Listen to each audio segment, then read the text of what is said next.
Good morning friends. இன்றைக்கி வந்து Thursday, bank Nifty expiry டே. நம்ம வந்து இன்ட்ராடே வந்து பேங்க் நிஃப்டி எக்ஸ்பைரியில் வந்து இன்ட்ராடே பண்ணுறது எப்படி அப்படின்றத பார்ப்போம். மார்க்கெட் என்னவா எப்படிலாம் போகிறதுக்கு பாசிபிள் இருக்குது அப்படின்றத நம்ம வந்து பார்ப்போம். ஃபர்ஸ்ட் வந்து நாஸ்டாக் எடுத்திருக்கேன். இன்ட்ராடே உங்களுக்கு போன வாரமே சொல்லியிருப்பேன் எதுக்கு இதெல்லாம் யூஸ் பண்ணுறோம் அப்படின்ட்டு. நாஸ்டாக் வந்து நெகட்டிவ் நேற்று. FTSE 100 வந்து பாசிட்டிவ், ஒரு இன்சைட் பார் கேண்டில் வந்திருக்குது. அண்ட் நிக்கே 225 வந்து காலையில் 3:30க்கு ஓப்பன் ஆயிருக்கு, ஸ்டில் நெகட்டிவ். ஸோ இதை பேஸ் பண்ணி பார்த்தோம் அப்படின்னா வந்து 2 இண்டெக்ஸ் நெகட்டிவாக இருக்குது. ஒரு இண்டெக்ஸ் வந்து பயங்கரமாக பாசிட்டிவ்லாம் கிடையாது, ஓரளவுக்கு தான் பாசிட்டிவ். ஸோ அதனால் நம்ம இண்டெக்ஸும் நம்ம என்ன எதிர்பார்க்கலாம் அப்படின்னா வந்து 70% மார்க்கெட் வந்து ரொம்ப மேலே போகாது. அப்படி மேலே போனால் கூட திருப்பியும் கன்சால்டேஷன் ஆகிற மாதிரி தான் வாய்ப்புகள் ரொம்ப அதிகம். ஒருவேளை கீழே கேப் டவுனில் ஓப்பன் ஆச்சுன்னா மேலே போகிறதுக்கு அதிகமாக வாய்ப்பு இருக்குது. ஏன்னா நம்ம மார்க்கெட் வந்து ரொம்ப பவர்ஃபுல்லாக இருக்குது. இதுதான் வந்து மேஜர் இண்டைசஸ் மூலயமா வந்து நம்ம அனலைஸ் பண்ண வேண்டியது. அடுத்தது பர்சனலாக வந்து பேங்க் நிஃப்டியை வந்து எப்படி அப்ரோச் பண்ணுறது அப்படின்றத பார்ப்போம்.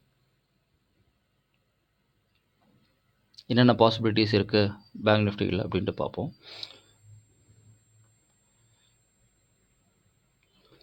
நேற்று க்ளோஸ் என்னென்னு பார்த்தீங்கன்னா வந்து 29,749 இங்கே போட்டிருக்கு.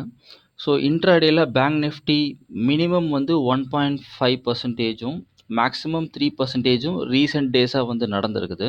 ஸோ அதனால நம்ம என்ன பண்ணுவோம் அப்படின்னா வந்து 1.5% மினிமம் வைக்காமல் சரி ஓரளவுக்கு மாடரேட்டாக 3% எடுத்து பார்ப்போம். 3% இங்கேருந்து மேலே போகுது அப்படின்னா 30,650 பையோட டார்கெட். ஒருவேளை செல் ஆகுது அப்படின்ற மாதிரி இருந்தது அப்படின்னா அதே க்ளோஸில் இருந்து ப்ரீவியஸ் டே க்ளோஸில் இருந்து 3% எவ்வளோ வருது அப்படின்னா 28,851.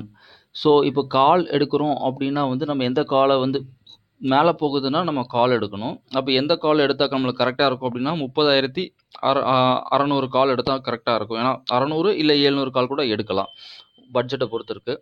ஸோ 30,600 கால் எவ்வளோ போயிட்டுருக்கு அப்படின்னா 8 ரூபா இன்னைக்கு ரேட்டு. ஓப்பன் ஆச்சுன்னா ஓப்பன் ஆகிறத பொறுத்து இது வேரியேஷன்ஸ் ஆகும். அதே மாதிரி செல் ஆகுது அப்படின்னா எதை எடுத்தால் கொஞ்சம் கரெக்டாக இருக்கும் அப்படின்னா வந்து 28,816 சாரி 28,851 அப்படின்னா 28,800 புட்டு கூட நம்ம எடுக்கலாம். 28,800 புட்டு எவ்வளோ போயிட்டுருக்கு? ஓகே, அது வந்து 10 ரூபாயில் ட்ரேட் ஆகிட்டுருக்கு. ஸோ இவ்வளோ தான் பட்ஜெட் இருக்கும். மேலே போச்சுன்னா காலை பர்ச்சேஸ் பண்ணலாம், கீழே போகுதுன்னா புட்டை பர்ச்சேஸ் பண்ணலாம். இதுக்கு பட்ஜெட் எவ்வளோ ஆகும் அப்படின்னா வந்து 10 மார்க்கெட் லாட் வந்து 28,800 ஃபார் எக்ஸாம்பிள் 25 10.95 இன்ட்டு 25 எவ்வளோ வருது அப்படின்றது கால்குலேட்டரில் செக் பண்ணிடலாம்.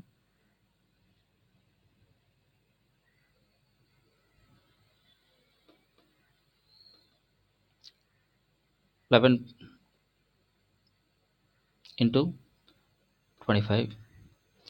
ஓகே, 275 தான் பட்ஜெட் ஆகுது. செல் ஆகுது அப்படின்னா 275 ரூபா தான் முதலீடு. பை ஆகுது அப்படின்னா வந்து 8ன்னு பார்த்தோம். 8 இன்ட்டு 25 200 இவ்வளோ தான் பட்ஜெட்.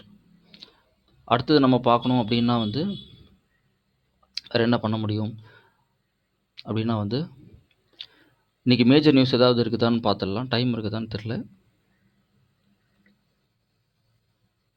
கூகுள் மேஜர் நியூஸ் வேறு எதுவுமே தேவையில்லை. ஆர்பிஐயோட நியூஸ், ஏன்னா ஆர்பிஐ தான் மார்க்கெட் ரெகுலேட்டர் ஃபார் பேங்க்ஸ். மேலே போய் நியூஸ்ன்னு கிளிக் பண்ணால் ஏதாவது கிடைக்குதான்னு பார்ப்போம். Major newses we have already have a bad news ஏதாவது இருக்குதான்னு பார்ப்போம்.